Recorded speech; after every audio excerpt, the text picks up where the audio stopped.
কি হয়েছিল বলো?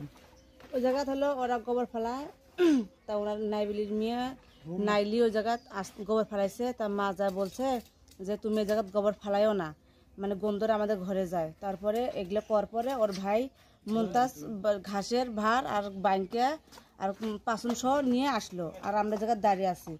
দাঁড়ার পর মা ওকে বললো তোমার বোনকে একটু নিষেধ দিও যে আমাদের এখানে গোবর যাতে না ফেলায়, আর চলো তুমি একটু বলিও, আমরাও বলছি। মুমতাজ তখন আমার মাকে বলে চুদির বেটি তোদের কি বাপের জায়গা, তাহলে গোবর ফেলাবো না। একথা বলার সাথে আমার ভাইয়ার কাছে ব্যাংকেটে নিয়ে মারতে, ওর হাতে পাসনটা ছিল।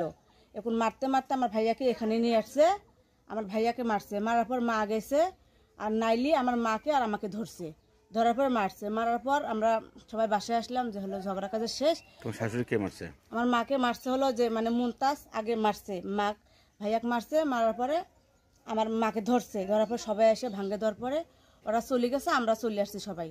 আসার পরে আমার ছোটো ভাই বাসা ছিল না, বড় হয়েছিল। পরে ছোটো ভাইয়া আসে বসে আছে। বসার পর ওরা হলো মমনুলে ফোন করে ডাকছে, ওর ভাই জুয়েলে ফোন করে ডাকছে, ওরা আসছে। আসার পর ওরা সবাই, ওর মা ছিল না, ওর বোন নাইলি, ইমতিয়াজ, জুয়েল, মমনুল, শহীদুল, এরা সবাই মিলে আসি। আমার ভাই ছোটো ভাইটা আমের কাছ থেকে বসে আছে। বসা অবস্থা ওরা লাঠি দিয়ে এসে আমার ভাইকে সবাই মারতে ধরছে। মারার পর বড় ভাইয়া গেছে, বড় ভাইয়ার হাতে কি জানি ছিল, ওরা কাড়ি নিছে।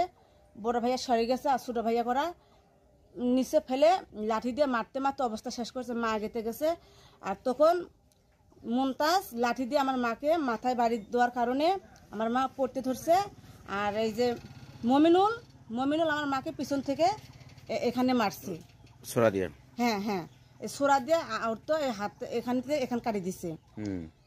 কাটি দেওয়ার পরে আমার মা তো বেহুশ হয়েছে, হওয়ার পরে পড়ে গেছে। পড়ে যাওয়ার পর লাঠি দিয়ে ওরা ফিরে আমার মার কোমরে হার এমনি সমস্যা, ওরা আমার মার কোমরে মারছে।